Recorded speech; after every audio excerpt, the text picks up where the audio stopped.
All right, hello. Welcome to Unit 3. This is homework 3A. This unit is all about civil liberties and civil rights. So this is what a lot of people actually think about when they think about APGov. This is the kind of stuff that they think they're going to be learning about, and this is the unit we do it in. So we're going to be talking a lot about the amendments to the Constitution. And so during this unit, you are going to need to memorize the amendments to the Constitution, not word for word, but just the main ideas of each of them. So like First Amendment, freedom of speech, religion, press, assembly, petition, Second Amendment, right to bear arms, things like that.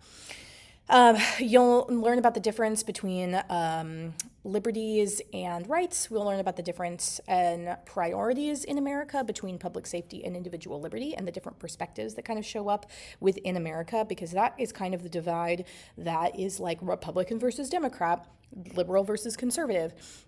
That difference in ideology a lot of times comes down to public safety versus individual liberty. We're going to learn about two documents this unit. One you've already heard about and learned about, it's the Bill of Rights, and then the second one is probably new to you, although you might have learned about it in U.S. history last year, but you probably haven't thought about it in a little bit. It's a letter from a Birmingham jail by Martin Luther King Jr. And then there are 7 court cases in this unit. This is a heavy unit when it comes to court cases. We've got Schenck, Brown, Engel, Gideon, Tinker, Wisconsin, and McDonald. Whew, it's a lot. And so you'll have a lot of work with those cases because those are going to be very, very important for you to learn in relation to like the amendments and liberties and rights, but also like specific things within those cases are very important. For example, you'll need to know the difference between the Establishment Clause and the Free Exercise Clause and which case relates to which within the First Amendment, freedom of religion. You'll need to know why Tinker v. Des Moines was ruled in favor of Mary Beth Tinker, why that happened that way. So you'll just need to know the facts of a lot of those cases.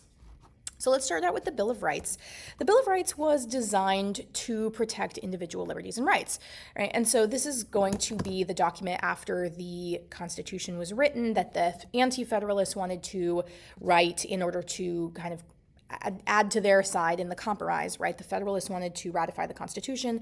Anti-Federalists said, fine, we'll sign it if you add a Bill of Rights to enumerate the rights that citizens have. The Bill of Rights is the first 10 amendments to the Constitution. You need to know that. And they cover civil liberties and civil rights. There is a difference. So civil rights applies to groups. These are more like vibes, right? So government guarantees of political equality in general. A lot of times this has to do with things like racial equality, gender equality, things like, the right of women to vote, right? The right of just groups of people to be able to engage in society the same way other groups of people do. A lot of times we talk about minority rights here, so like a minority religion maybe, or minority race, right? And so those things, civil rights has more to do with that. And so a lot of times when we think of civil rights, we think of like Martin Luther King Jr., Selma, the sit-ins, desegregation, things like that, and then Brown v. Board of Education. Civil liberties are, on the other hand, are going to be about individuals' rights to do what they would like to do in relation to, their own personal choices. And civil liberties protect governments from governmental interference in that regard. This is going to be about things like freedom of speech, freedom of religion, right to bear arms. And so if an individual wants to, let's say, pray in public, right, that is their civil liberty, versus civil rights, which has more to do with like groups of people not being oppressed for something about them. And then the other thing to keep in mind is the Bill of Rights is continuously interpreted by the courts. It was specifically written to be vague, right? We have the freedom of speech. Well, what does that mean? Can you say anything you want, anywhere, anytime, right? Time, manner, place are the things we look at in the courts, right? Can you cuss out your teacher? No. Can you cuss in public? Probably yes-ish. Right? Can you be obscene in public? Probably not. So like those kind of questions come up, and the courts are a lot of times who decides them. And precedent, by the way, is going to come in handy there. You're going to need to understand stare decisis when it comes to the Bill of Rights. And then just keep in mind, like I said, that the Bill of Rights is just the first 10 amendments to the Constitution. There are 27 amendments total. The Bill of Rights is the first 10 that were kind of the first, like, additions after the Constitution was ratified. They were all passed like right afterwards, versus 11 and on were passed as they were needed as issues came up, basically. Another thing to know is the word enumerated rights. Enumerated just means like written down in a list, like 1, 2, 3, 4 written down. And so enumerated rights are the rights that the Anti-Federalists specifically wanted for us to have in the Constitution, written down 1, 2, 3, 4, 5, 6, 7, 8, 9, 10. These are rights that government cannot take away from you. They're protected, right? And so that brings us to 3.2. 3.2 is about religion. So the First Amendment has 5 freedoms: freedom of religion, press, assembly, petition, and speech, religion, press, assembly, petition. There we go. The way you can remember that is RAPS, RAPPS, religion, assembly, petition, press, speech. Totally up to you. I can also teach you in class a way to remember that as well. And so the religion clause of the First Amendment actually has 2 clauses under it, the Establishment Clause and the Free Exercise Clause. And so we're going to talk about both of those today. Okay, so the Establishment Clause brings us to Engel v. Vitale. Engel v. Vitale is one of your required cases, and you will need to know not only the holding and those kind of things, like the facts of the case, but specifically that it relates to the Establishment Clause. And so this case basically came into play in New York. New York State had a law that required public schools to begin each day with a non-denominational prayer. Students were allowed to opt out of that prayer, but it was often a Christian-geared prayer, right? It referred to God, things like that. And so in a 6-1 decision, the Supreme Court ruled that actually was unconstitutional because it established a religion in the schools. And schools are an arm of the state. They're an extension of the government, right? I work for Belton ISD, which is funded and ruled by the state of Texas. And so the state and the schools, as an extension of them, are not able to establish a religion. And so this established a precedent that government-directed prayer, including by a teacher or someone like that, is forbidden. Now, there have been court cases after this, actually in the last few years, about things, about more details, right? So this was during the school day. The Supreme Court has since ruled that coaches, after school events, as an individual citizen, can pray for students and lead students in prayer. They cannot urge them to. They can't make them pray or retaliate in any way if they choose not to. We've also had rulings about things like Fellowship of Christian Athletes, right? And so the teachers can be like mentors and be the adult in the room, but they can't necessarily like make the kids come to FCA, right? So there's a really specific, clear-ish. It's kind of gray and wavy, but like the courts are pretty strict on the fact that the schools cannot enforce religion, okay?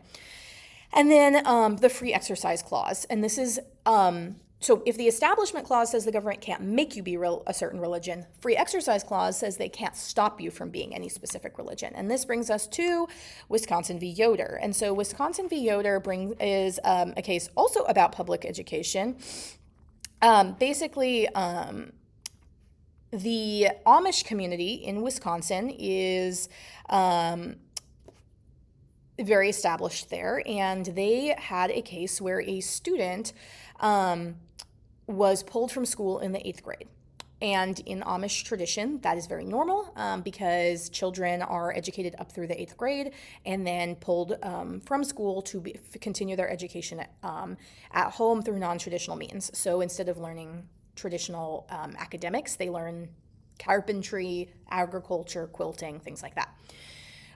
The schools got upset at the Amish parents for doing this and taking their children out of school. And they said, the law says you have compulsory education, you have to come to school, you cannot take your children out of school just because it's in your religion. And it made its way to the Supreme Court, and they basically ruled that the school was wrong, that the parents had the right to exercise their religion. And if the exercise of their religion included not educating their children in a traditional manner, that was okay.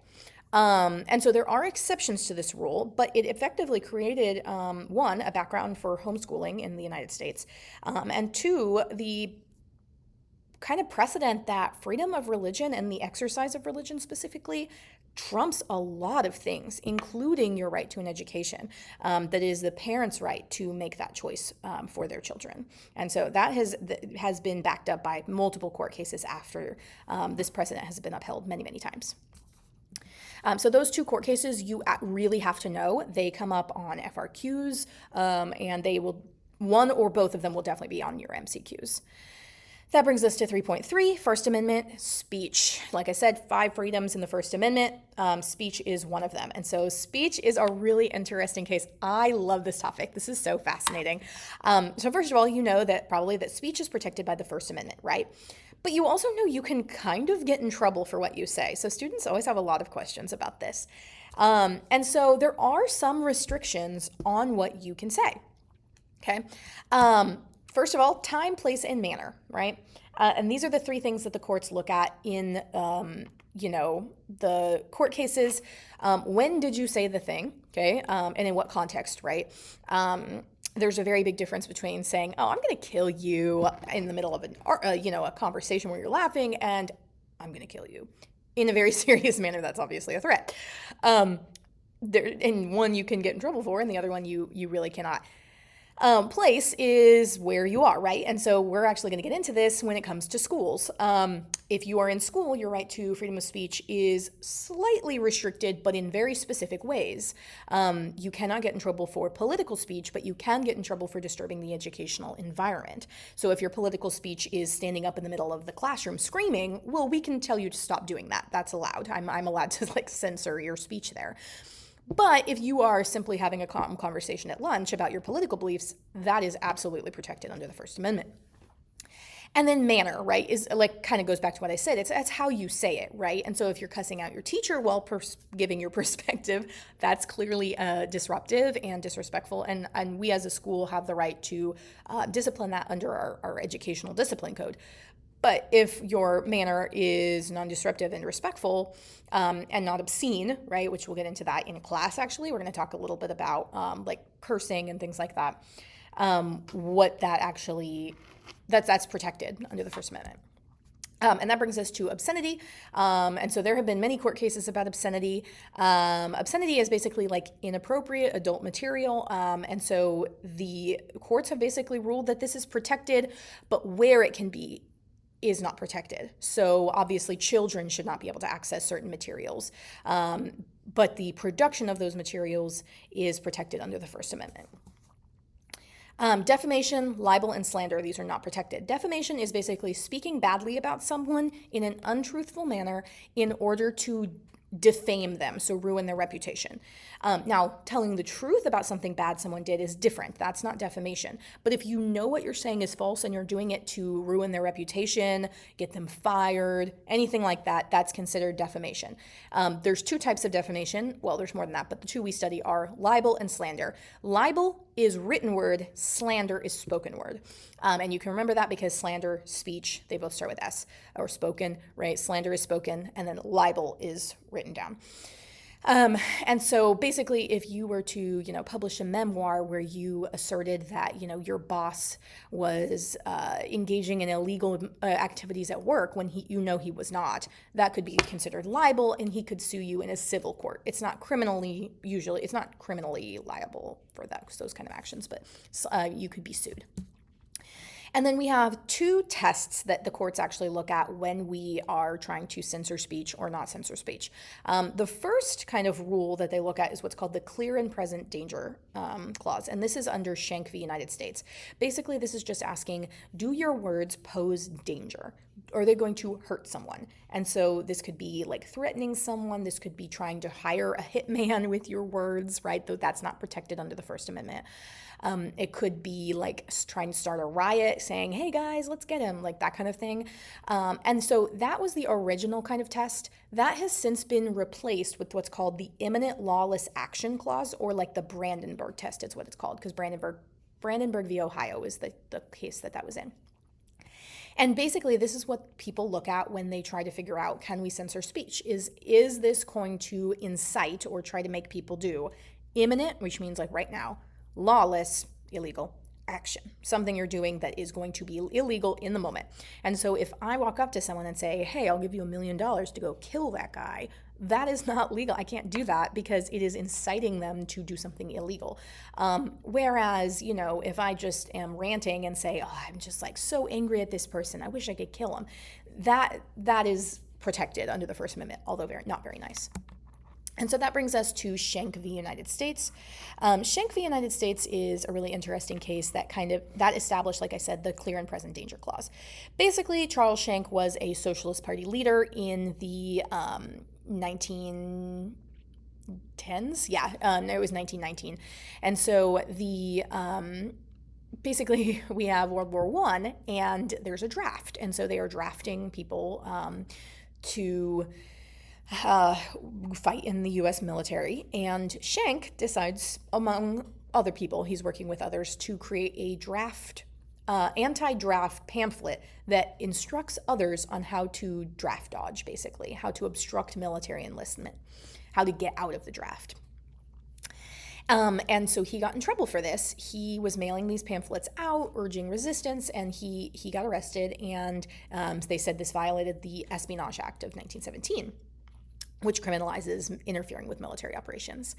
And basically they upheld his conviction. When it got to the Supreme Court, they said, we understand you can oppose the draft. You can say we hate the draft, we're not against the war, we don't like the president, whatever you want to say about World War I, but you cannot incite people to break the law. And draft dodging was breaking the law. It basically created, like I said, the clear and present danger test, which basically allows Congress or the courts or whoever is doing this, usually the courts, to restrict speech that posed threats to national security specifically. And so this is going to be used, for example, if I was, a spy and I was telling American secrets to Russia or someone or, China. I cannot go tell them nuclear launch codes and then say, oh, well, it's my First Amendment right. I was just expressing myself. No, that causes a danger to the United States, so that's not protected under the First Amendment. And then that brings us to Tinker v. Des Moines. So this is a different ruling. They ruled very differently in this case in 1969. Similar situation. There was another war. This was the Vietnam War in this case. And so Mary Beth Tinker and her brother John and a few other people were in a public high school in Des Moines, Iowa, and planned a protest. And they decided to wear black armbands with peace signs on them to protest the Vietnam War, to say we do not agree with this, we don't agree with the draft, right? And school officials learned of this plan, and they banned the armbands. They said it was out of dress code. Well, when they looked at the dress code, there was nothing in it that said they could not wear the armbands, that political speech was not allowed on dress code, like they didn't have uniforms or anything like that. And so they were given a warning, though, and they wore the armbands anyway, and they were suspended from school. The armbands did not cause a disruption. It was a silent, peaceful protest. And so their parents sued the school district, made it all the way to the Supreme Court. And in a 7-2 decision, the Supreme Court ruled in favor of Tinker and her friends, saying that students retain their First Amendment rights at school. You have the right to political speech in school as long as it is not disruptive to the educational rights of others. So if that is why when we have things like walkouts and things, that those are not necessarily protected if they're disrupting the educational environment. So you cannot stand up in the middle of a classroom and scream and yell and, punch people and all of those things, right? But if your speech is peaceful and non-disruptive to the rights of others, right? Because everyone has a right to their education. And so as long as you are not, violating those rights, you have the right to give your opinion. There are some exceptions to this. So for example, like our dress code says no, promoting drug use, right? Which again goes back to promoting imminent lawless action, or like explicit text. You can't wear shirts with cuss words on them because again, that's going to be disruptive to the educational environment. But because the armbands didn't cause a disruption, they were protected. And so they basically said that your freedom of speech does not stop at the school gate is kind of the phrasing they used. That brings us to the last topic for today, which is freedom of press. Freedom of press is really a big case here is going to be New York Times Co. v. United States. And so this case in 1971 was effectively known as the Pentagon Papers case. Basically, the Washington Post and the New York Times, which is what the case is named after, published a bunch of papers, or wanted to publish a bunch of papers, called the Pentagon Papers. And basically, this had to do with a lot of scandals, and we're going to talk more about this in class, but basically they wanted to publish these government documents. And Richard Nixon at the time was president, and he claimed executive authority to force the New York Times to suspend publication of these classified documents. And the question was basically like, does the freedom of the press bow to like the executive branch's need to maintain secrecy of information? And they basically ruled that the First Amendment does protect the freedom of press over the executive branch's authority. Your rights are more important than the president's ability to do his job, basically. There are some exceptions to this, like the nuclear launch code thing that we were talking about, right? If the New York Times was trying to publish like military operations and the location of our troops, in wartime, that would not fly, right? But this was not that. This was not like privileged information where, they were, publishing like the location of anything secret or anything like crazy. It was more about like secret history stuff and things that were not going to hurt anyone. And so, yeah, absolutely. The press is very much a protected right in the United States under the First Amendment. Also keep in mind, the First Amendment also covers assembly and petition. And so we're going to talk a little bit more about these in class. We're also going to go over a lot more court cases than these in class. We're going to go over Morse v. Frederick, Bethel v. Frazier, a few more, right? And so you'll kind of get a sampling of a few different sources and different cases, because this is a really common FRQ Supreme Court topic where they will give you a First Amendment case and then ask you to compare it to another First Amendment case. And it's very helpful for you to have another First Amendment case in the back of your head as like background information and extra context for them. The other thing is that you may see the First Amendment pop up in your argumentative FRQ. And so in that case, you are definitely going to want to know a lot of cases for that, because that can serve as an outside context, historically specific evidence for you to kind of get you that extra point for that FRQ. All right, we will talk more about the First Amendment in class. See you later.